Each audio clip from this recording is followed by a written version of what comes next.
Okie dokie. It's been a while since I've streamed. I'm going to wait until this all gets fired up. Take a look at a couple of things here, make sure that everything is working, and then we'll get going.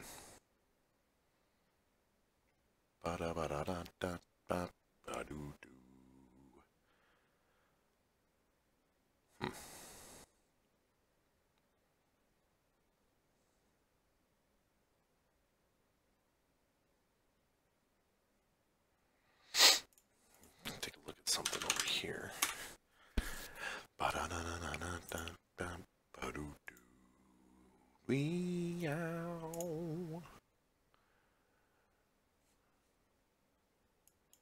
Okay. I don't know why this is still rotating. So what's nice is that I have a second monitor now, so I can drag stuff from off of this screen and bring it over here if I need to. Yeah. All right. Okay, so my name is Josh. I'm part of a 3-person indie game development team called BWT Games. That's BWT. BWT Games. And we released our first title back in the beginning of the year, which really was the culmination of a project that we had titled Anyone Can Make a Game. And it was an idea that had spawned, what feels like a million years ago now, about how we would like to make a game, even though none of us are in the game development field professionally. And for the longest time, the idea sat on the shelf because we took a look at a lot of the development studios that were readily available at the time, and it was like looking at a completely different language, which I guess computer languages arguably are. And then Game Maker Studio came into our lives, and the rest is history. And you can check out Beefender, which is the name of our first game, Beefender, on Steam for 99 cents. I think it's actually scheduled to be on sale for 50% off for the, I don't know, what is it, the fall sale and the holiday, like Christmas sale. So I think those are already scheduled and ready to go. But normally the game is 99 cents, but the next couple of months I'm sure you can find it for less than that. And it's been a handful of months. I think we released Beefender back in April or May, maybe. I think it was April. Into, at least into early release. And a number of people purchased it, made some good feedback, and we made some decent changes. And we're pretty happy with where things went. So I'm starting to tinker around with something completely different. I want to err on the side of discomfort. And what I mean by that is start diving into some of the functionality that Game Maker Studio offers that I was completely uncomfortable with using on the last game. Or by the time I realized what they were, we were too deep into what it was that we had done to make the change, right? Beefender was a very sloppily made game, admittedly, simply because the idea of coding is still kind of new to all of us. So, and I'm sure you'll notice a lot of that noobism if you happen to be watching this, because I'm not the greatest at figuring out how all of this stuff works, and sometimes it doesn't go so well, right? But this is just this will give you a fly-on-the-wall experience into, you know, a indie developer developing a game. Give me just one moment. I'm going to take a look at a couple of things here. Okay, so I just want to make sure that this is looking okay. Seems to be. Alright, so this is the game that I'm working on, right? That we're working on. This is a 3-man team, right? We have an artist, and we have 2 programmers. I think between he and I, we'd agree that I would be a lead programmer. And then we have kind of a lead audio guy and a PR guy. So, this game that I'm making, I wanted it to be an action RPG game a la like A Link to the Past, Stardew Valley, those types of games, right? Not so much the farming aspect of Stardew Valley, that's not really what I'm looking for, but that perspective, that type of combat, that type of inventory system. Because that type of game utilizes a lot of these functions, specifically data set oriented functions that I'm not overly too familiar with. And what I'm realizing in just the short amount of time that I've started creating this is a very, very powerful tool. An extremely powerful tool, actually. So I'm pretty excited about its possibilities. So what I'm looking to do now, here, let's play what we have now, and I'll show you what this is. Here's your guy, right? Makes a little noise. He does his thing. Here's a little NPC down here. It says if you find the instructions, you can build a dock here. So what my plan is you'll notice that actually some of this is already kind of put together, right? We're not going to start from scratch because some of that early stuff gets a little tedious and boring. All of this is boring, but that stuff especially. So you'll notice that there are some features in here that are already implemented, right? There's a day-night cycle that's happening. The stuff is drawn to the screen, right? There's a game, quote unquote, on screen here that has some functions. There are some features that don't just make themselves, like walking behind the trees and having them turn transparent and having the depth change as the player goes from above to below a tree on screen. Stuff like that. Enemies that spawn. So one of the biggest ideas that I wanted to try to implement was some type of fishing mechanic for collecting your items. Whether they are one-time use items or they are ingredients for craftable items. A unique way of gathering those items, I thought, would be instead of getting them from combat, you'll notice for a placeholder now, I just kind of put a gold coin. So instead of dropping items in combat, the lower tier, I guess, crafting recipe ingredient items would be available from fishing them out of the ocean. So you stand over on the dock.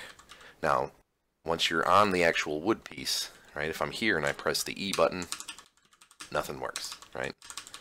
So right now it's kind of set up to where as long as I'm on the dock, I can start to fish.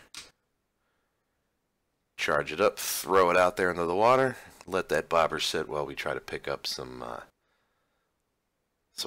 there's a piece of wood right there. Oh, and there's a bug right there. I sent the wood back, but the bobber didn't go back. Very peculiar. Alright, well that's good to know. So you throw this out, you wait for something to float by, just for the purposes of testing and making items. There's little pieces of metal, which are these gray things. It's supposed to be like corners of sheet metal that are sticking out of the water, but it's not a very good job. There's floating suitcases, there's t-shirts, there's wood logs, and there are boxes of nails. And, right? So the idea is when the item floats past the bobber, you press the button again, and the item is reeled in right towards the player and added to his inventory, which, once we get this next piece of whatever floats by, I can show you.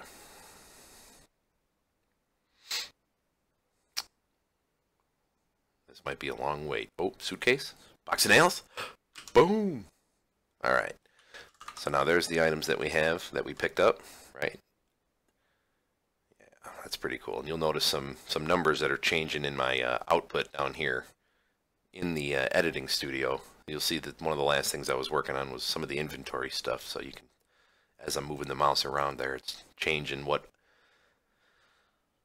is it the Y position of the mouse, I believe? Yeah, the Y position of the mouse, as well as what box I'm selecting, or like slot I'm selecting. So 0, 1, 2, 3, so on and so forth down the line. And then I can pick up the item, right? I can drop the item into another slot, I guess you'd want to call that. What would you call that? Yeah, an inventory slot. And I can drop items into the game world. Don't need these things. Boom. There they go. If I want to pick up any game items or any items that are sitting out in the game world, I can hold down the letter I. As long as I'm relatively close to them, they'll kind of speed towards the player, and then once they get within a certain radius, they disappear and it adds that item to the data set. Right, so there they are back here again. And that inventory is, I should just close this down, by the way. That inventory is just a, excuse me, a data structure. It's a grid that's 2 columns and 24 rows deep. 1 row for every slot in the inventory. Oh, give me just 1 second here. I'm being interrupted.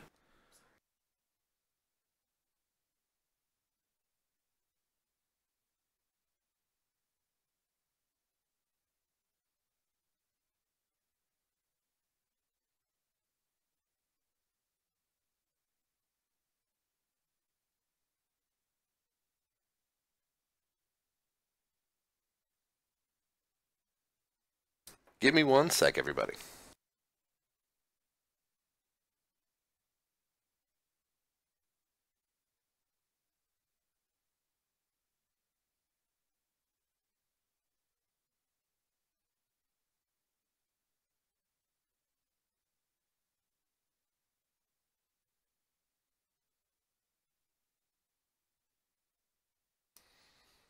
All right. Sorry about that. I just got to take a look at one thing real quick. Oh, a friend of mine's messaging me here. Let me just get back to him. Whoops.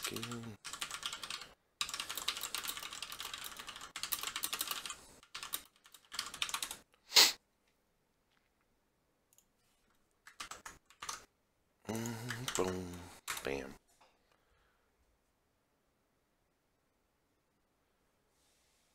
Alright, so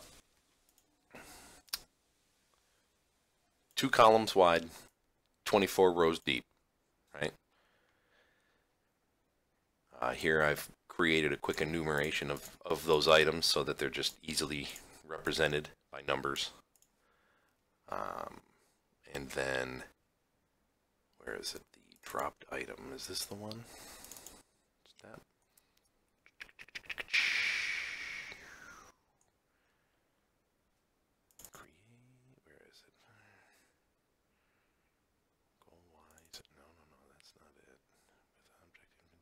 Controller.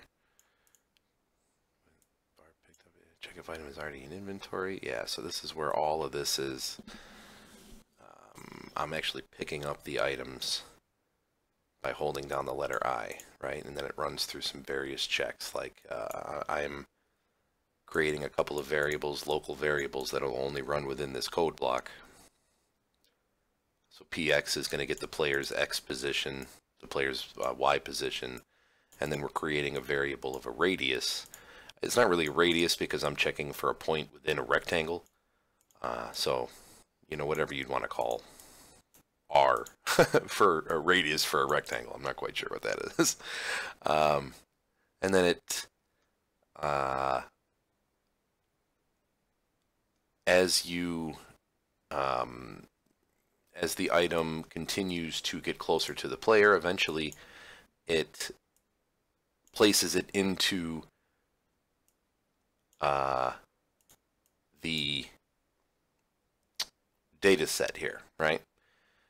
And then as it does so, it's going to check if there's an item already, you know, a like item already in the inventory,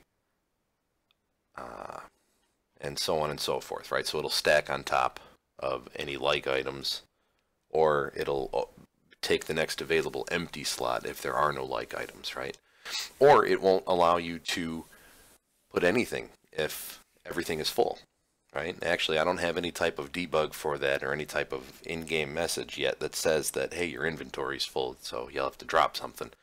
That's actually good to note because I'm going to have to remember that.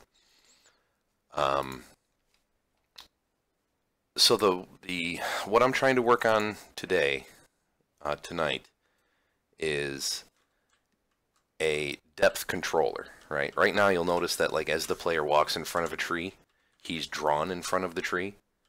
But as he slowly goes past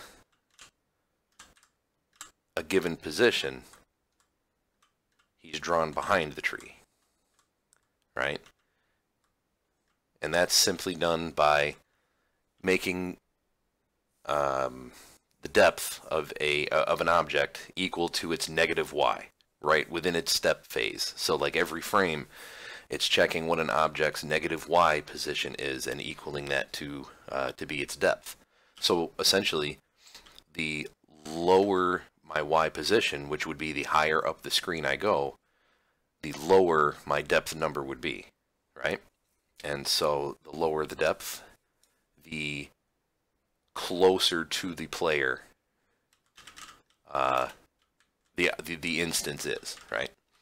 Or I guess if you wanted to consider it closer to the player, it would be closer to the screen, I guess. I mean, drawn on top the most, right? So likewise, things that are at the bottom of the screen would be the other way around. Or it might be vice versa. I might have that backwards. Oh yeah, because it's negative y, right? So that's vice versa. So instead of going through each object, right, in the resource tree and saying, okay, so I'll go into my palm tree, I'd create a step event. A step event in GameMaker Studio lingo is just an event that happens once every frame of your game, right? So if you're making a game that's 30 frames a second, this code is going to happen 30 times a second. Likewise, if it's 60 frames a second, so on and so forth.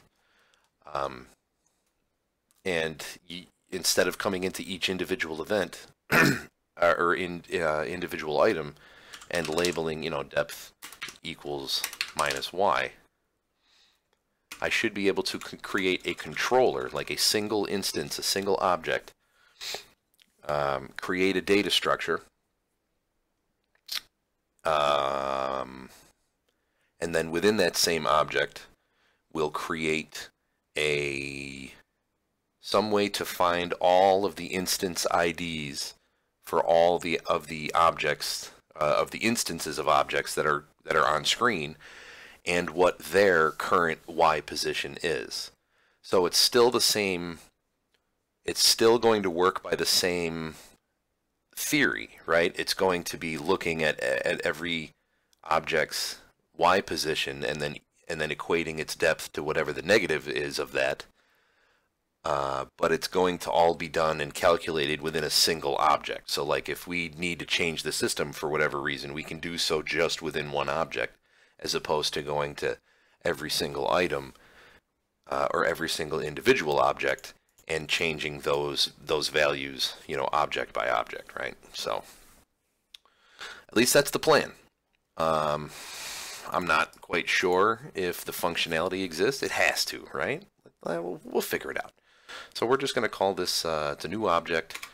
It's just going to be object obj depth controller.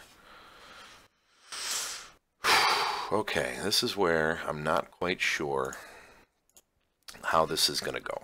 Right, so let's take a look just first and foremost at some instance, because the idea of getting all instance IDs I feel like is going to come from an instance function, right? So I'm looking for like instance get, instance find,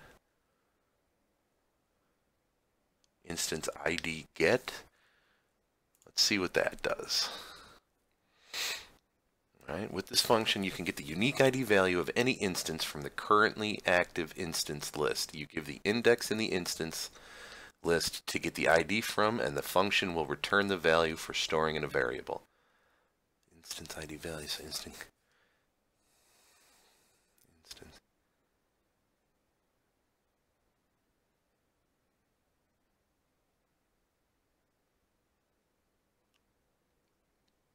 I don't think this is the one that we're looking for. How do we go back? Boom. I guess we'll just close it and see. There was another one in here. Instance find. What is this? All instances have a unique identifier which can be used to modify and manipulate them while a game is running, but you may not always know what the ID for a specific instance is, and so this function can help as you can use it to iterate through all of them to find what you need. Ooh. Okay. You specify the object that you want to find the instance of and a number. And if there is an instance at that position in the instance list, then the function returns the ID of that instance. Wait. Object enemy. So the object to find the nth instance of, the number of the instance.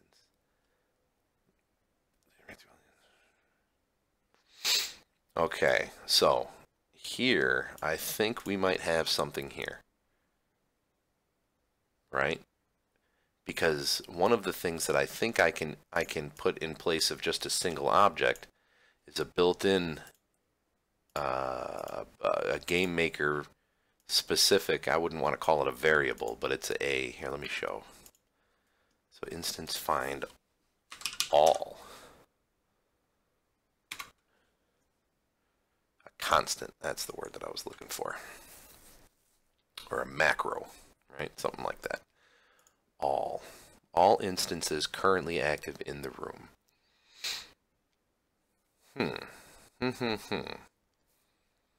But what's the number portion? I don't quite get what that's saying. Exist in the current room. You can also use the keyword all. Oh yeah, hang on. You can also use the keyword all to iterate through all the instances, as well as a parent object to iterate through all the instances as part of that. Oh, hell yeah.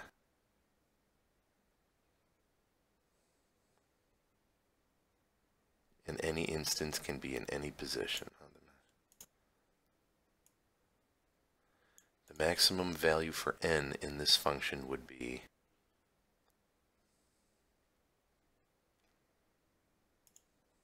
instance count. With this read-only variable, you can get a count of all active instances in the room. This will include an instance running the code, but does not. Okay, so then I can run instance count and take. So we could do. So we'll say number of instances, right? We'll just set it to 0 for now.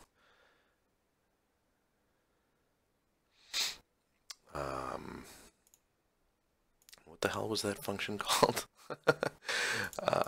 We'll say step. Get rid of that stuff there, right? We'll say instance. No, what did I call? Number of instances equals instance count. Oh, it's a built-in, huh? With this read-only variable, you can get a count of all. Okay, that's fine. Equals instance count, and you just leave it blank, like with no. Yeah, I guess you do. If instance count is less. So that's going to count the total number of active instances within the room. Right? So if you're not familiar with what an instance is, it's just a calling of a single object, right? So like obviously there's just one tree within the resource tree, but I have 1, 2, 3, 4, 5, 6, I don't know, 50 trees, right? So there'd be roughly 50 instances of trees on this map.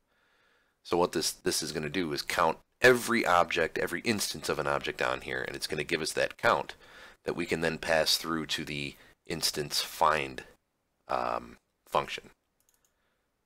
Where did that go? Depth controller. So let me see, how did instance find all number of instances. And this is going to be a, well, what do we call this? We'll call this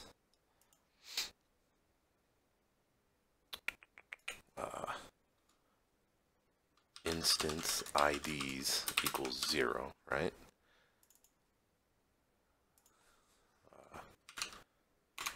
hit the insert button? Oh no! Oh no! Instance. Okay. What did I capitalize? Yeah, okay. Instance IDs equals instance find. So now, what I would like to do is just, first thing is first, let me get rid of all of the other debug messages that I have, because I have a couple of them and I don't need them anymore. Oh, nice, they're right next to each other, perfect. Let me get back to the controller, and we're going to put in a show debug message string of instance IDs. And that value should show up down here. I'm not quite sure what it's going to look like because there's a handful of instances on screen if it's going to do anything. Oh, I got to put it in the room. Bam. Okay. -4, huh?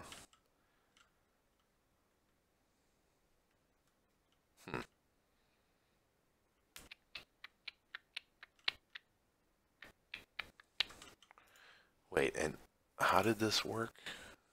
Instance find.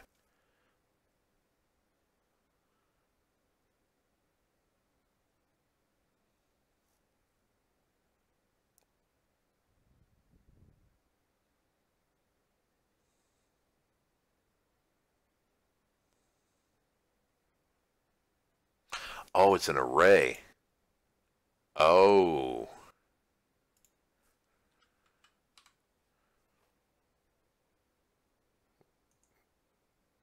Oh.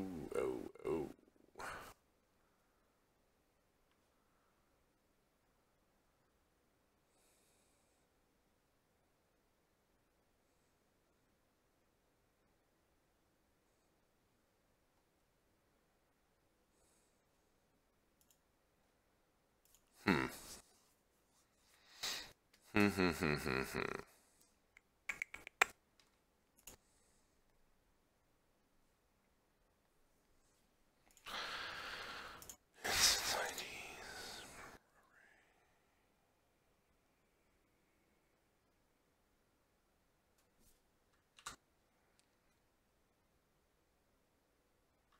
Just out of curiosity, like, what do I have to...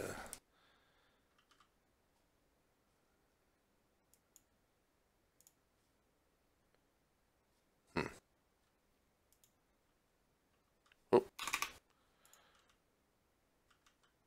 So if I catch something... No, this doesn't appear to be changing, man.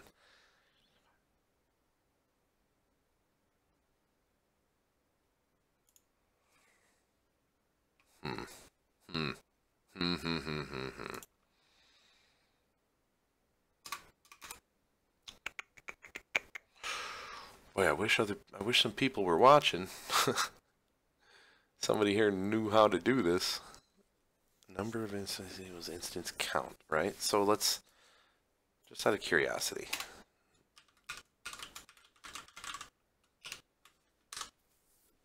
We should be seeing this amount. So we have 68, 69, 70. That's going to continue to increase as more items spawn into the fishing path, right?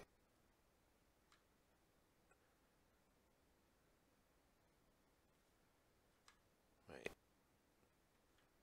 What is happening? Oh, I gotta scroll down here to see it keep going. 76, 76, 75, 77, 76, 77, 78, 76, 74, 75.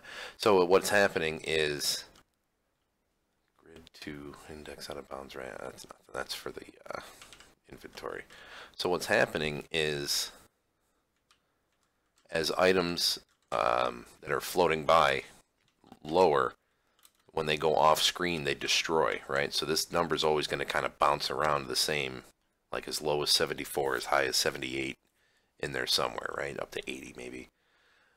Because there's always stuff generating on screen further down, right? So like when it's off the screen, it's gone. Not off this screen, but like off the game world. So it's a little further that way. All right, so we know that that's working, right? Like an active count of instances, the number of instances. Okay, so that's a good thing. How the hell does instance find work? All instances have a unique ID which can be used to modify and manipulate them while the game is running, but you may not always know what the ID for a specific instance is. Instance number.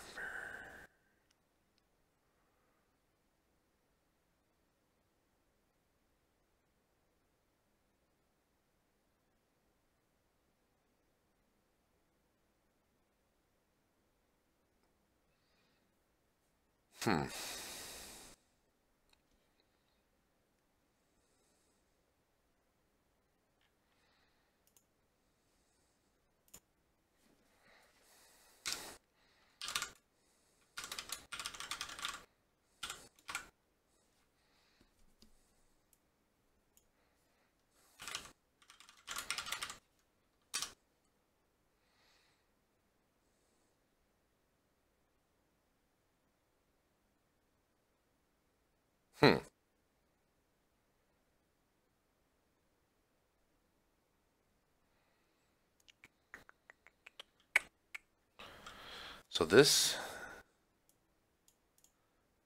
are not, I mean, why are they all -4?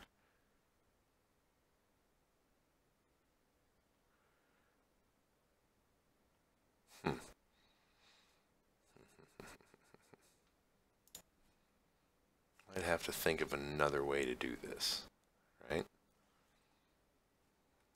Instance IDs. Let me just keep taking a look at this. Let me have a quick sip of my gamer fuel here. So let's think about it.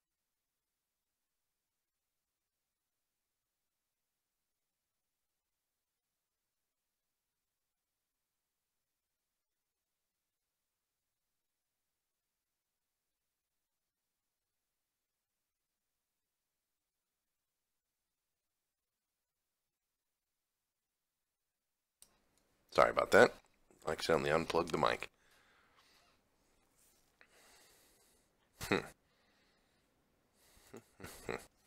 All right, let's see what other instance ID. What's this?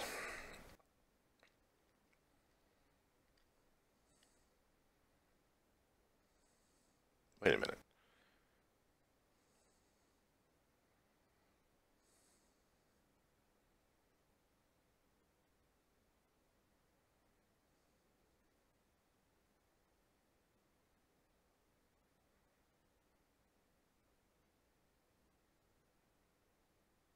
Oh, wait a minute. Wait a minute. For yeah, okay. This is gonna, I'm starting to have like one of those eureka moments. Hang on. This whole thing, I might be able to plug right in here. So for var I equals 0, as long as I is less than number of instances, right? I plus plus for instance ID, or with instance ID.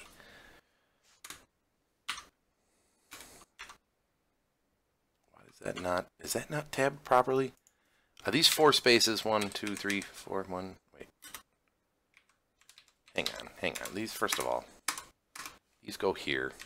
This, sometimes, like, formatting drives me nuts sometimes. I'm not the greatest, but Jesus. First of all, that's not even right, because the with statement's going to open up another curly bracket. Depth equals -y.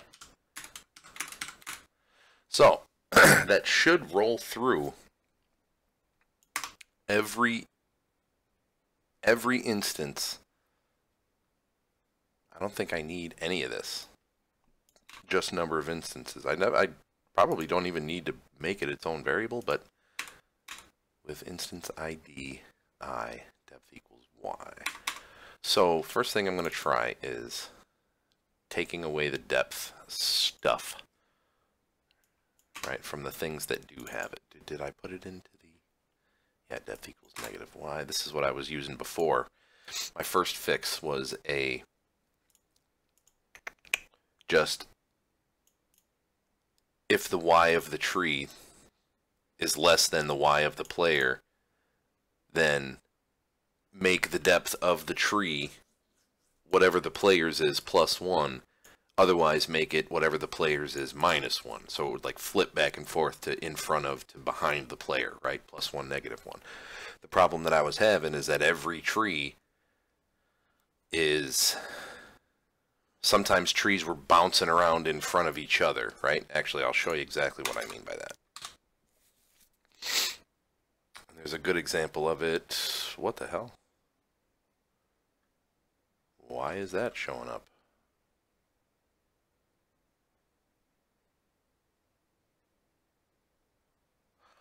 Oh, the,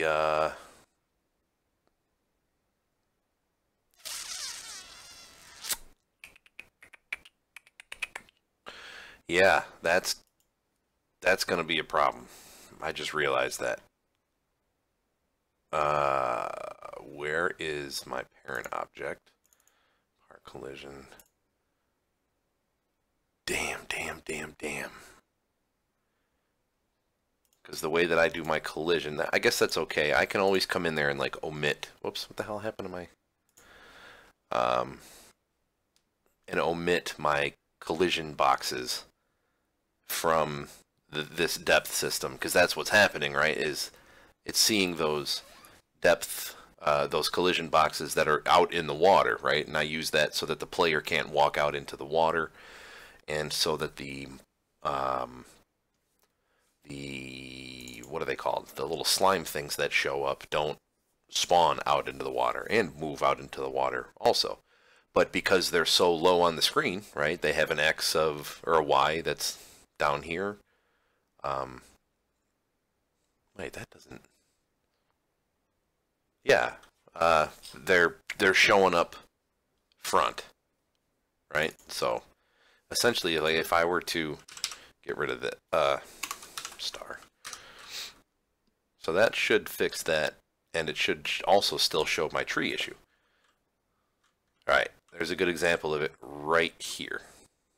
Right now, because I'm in front of both of these trees, this tree is drawing on top of this one, but as soon as I go above this one, it flips, right? And that can't have that.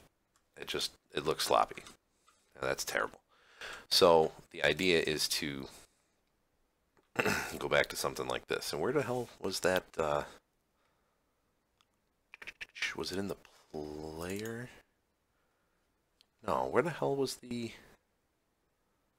thing that I just turned back on? Was it in the tree? Yeah, okay. So we'll hash this out for now, or comment it out for now. See if we can't disregard. Well, let's turn that back on and just see if it works for the trees and all the other stuff. Oh man, seems to be working. We just need to make sure that the... wow, that is like incredibly smooth. So we just need to make sure that the... and this up here is just one of those collision boxes down there. I just refuse to delete it for some reason. Miska, that works really well. So look at that. He walks behind, just slightly behind the building here, but when he's down here... Oh, there's some collision work to be done with this thing too. This building is going to get thrown out soon enough. But more importantly, no tree is drawn over another tree incorrectly based on its perceived depth, which is exactly what we were looking to do tonight. So I'm pretty stoked that we were able to do that in something that was that quick. It appears to be working. Now, like I said, we have this stuff down here that we got to worry about. My little guy tells me that I can build a bridge here now, but this is all just text that's typed into the sprite and not actually text that's drawn in this location using like a draw function, so it looks terrible because it's all scaled up and yeesh, right? So then the question is, how do we make this not not consider this object?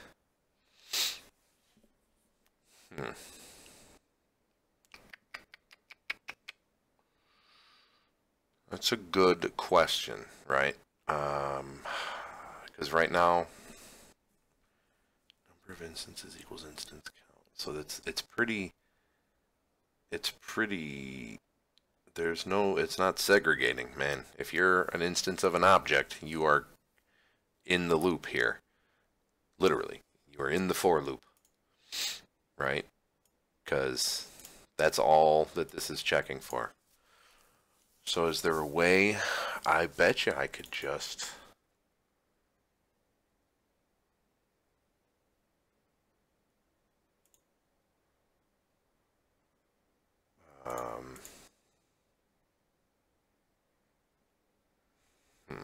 I don't want to have to set something here. And if I did, would it even work? Like if I set this depth to like 1,000, nah, 100, right? Just to like push it way down. Yeah, see, that may not even... Oh no, because it's negative light, right? So it's gonna... That's like 2,000.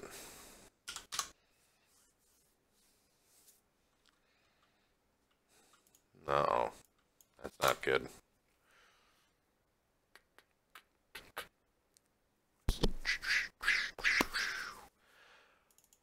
Okay.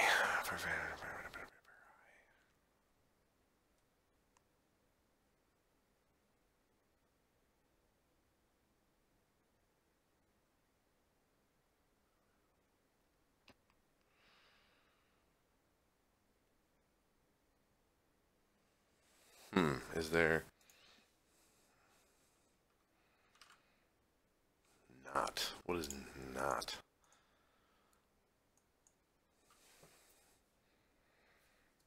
Okay. I was hoping that I'd be able to say, but not with these.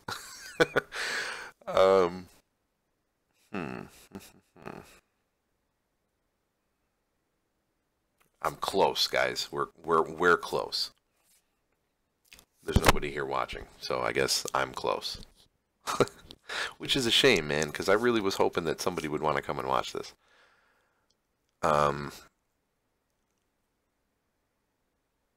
Man, first of all, why does... See, tools, no, file, settings, output.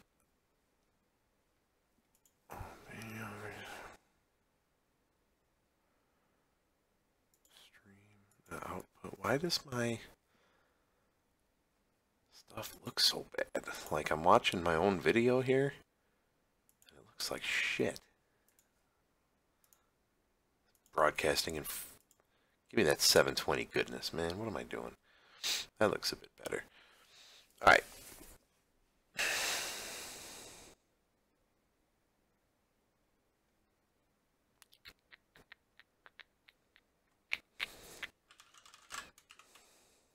Instance count.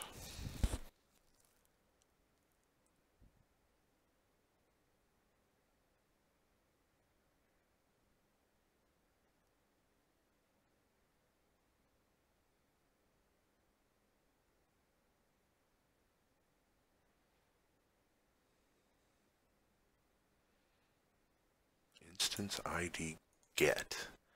This function you get the unique instance currently. You give the really.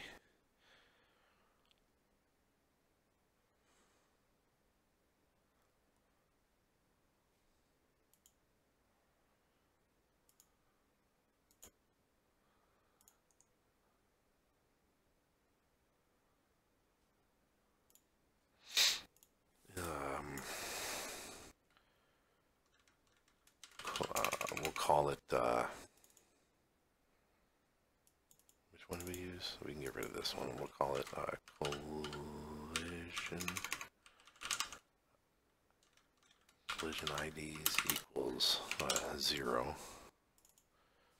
We'll say collision IDs equals instance get ID. No, what was it? Instance. Wait, variable instance get? What is this? Let's take a look. The unique ID value of the instance to use, the name of the variable to get. Oh, I see. So now we're not doing that. So we're saying, yeah, no, that's not what we need. Instance.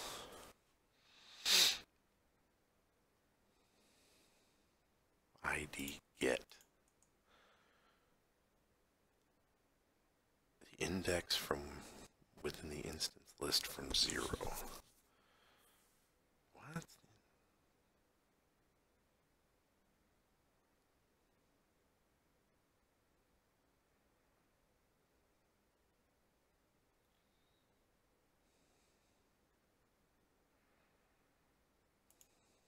No, because this will be from the list of instance count. Yeah. Right.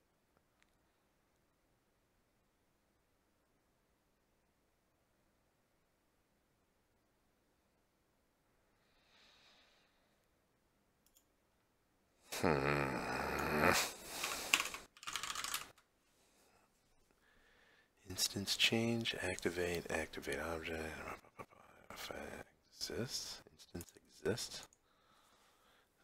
Two ways to make what you want to do. You can give it an object index to check for, in which case the function return. Basically, it's a Boolean, yes or no, these exist in the room, or you can also supply it with an instance ID, in which case the function will return true. Oh, cool. So you can use it for any instance or a specific instance. That's pretty cool. Yeah, that's pretty cool.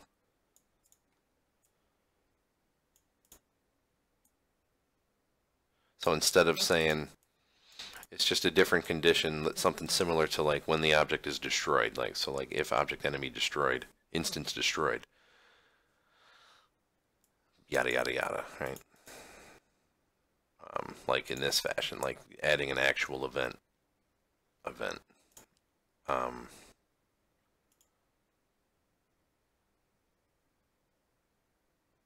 What just happened here? Why did I lose my...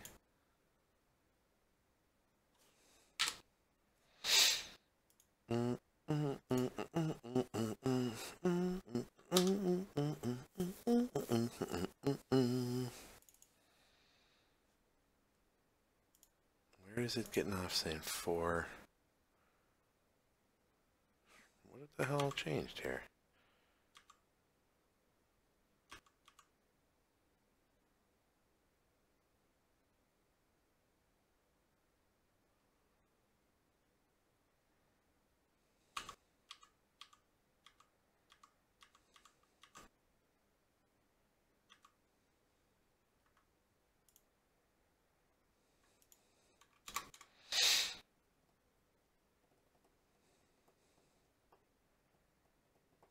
So can I do with oh, you know what we can do? What did I call them? Par collision. So with par collision, depth equals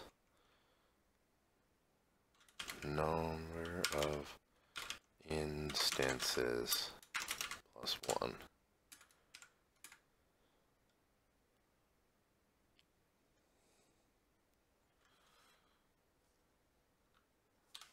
Maybe?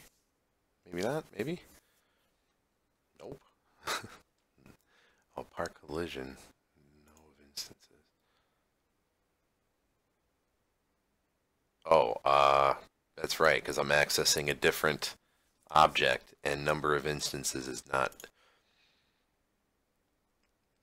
not in par collision. This is a variable that's within this object, so I actually have to access the depth controller by putting in object depth controller dot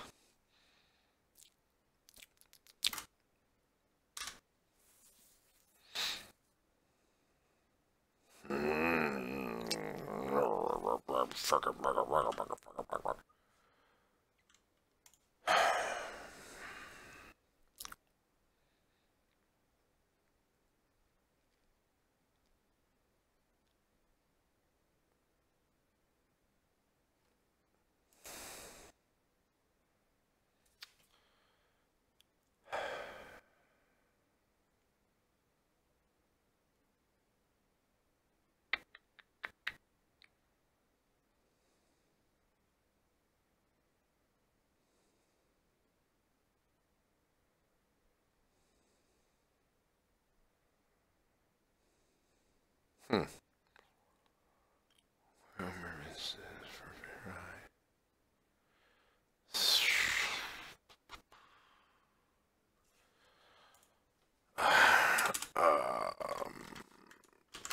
Show debug. Whoops.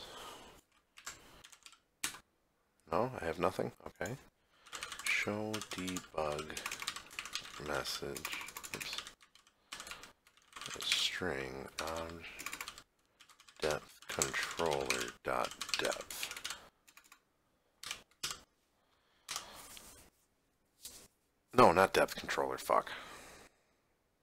Negative 480. Jesus. It'll be par collision.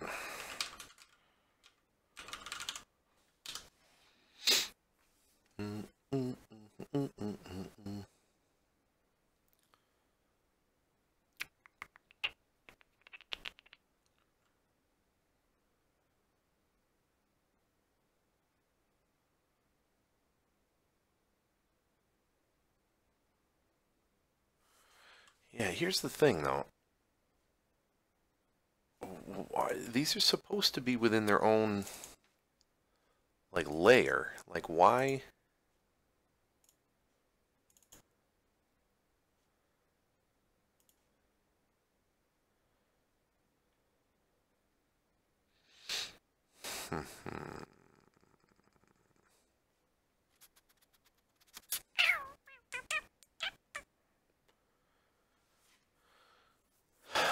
Let me take a look at that again. What the fuck was that doing?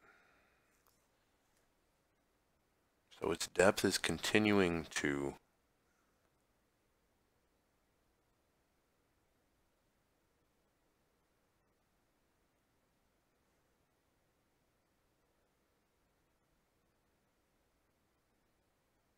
But why the fuck? Why? So...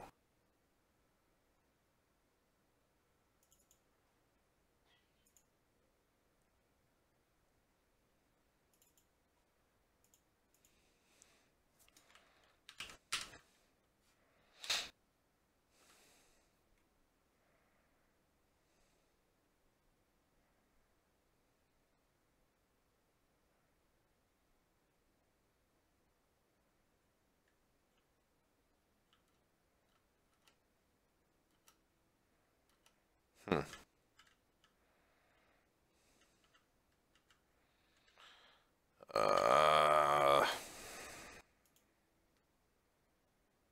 Damn it. No. Well, I don't want to be up a too crazy amount, right? So hang on. Why the fuck can't I...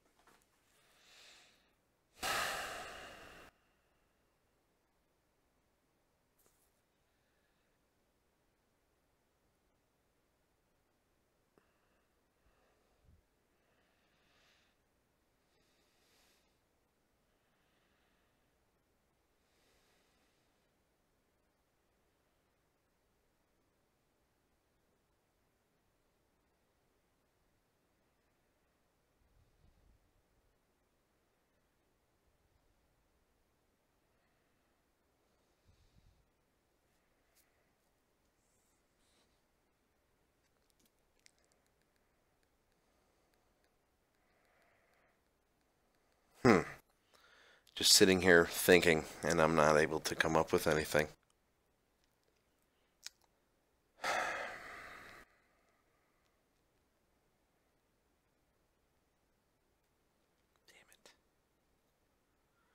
Damn it, damn it, damn it.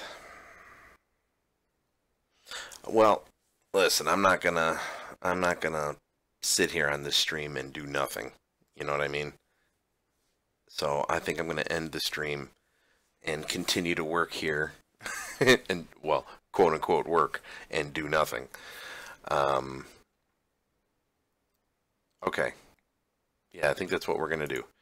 Thank you for anybody who happened to come by and watch. I have nobody watching now. I don't anticipate that this is going to be a highly rated video, so everybody have a good night.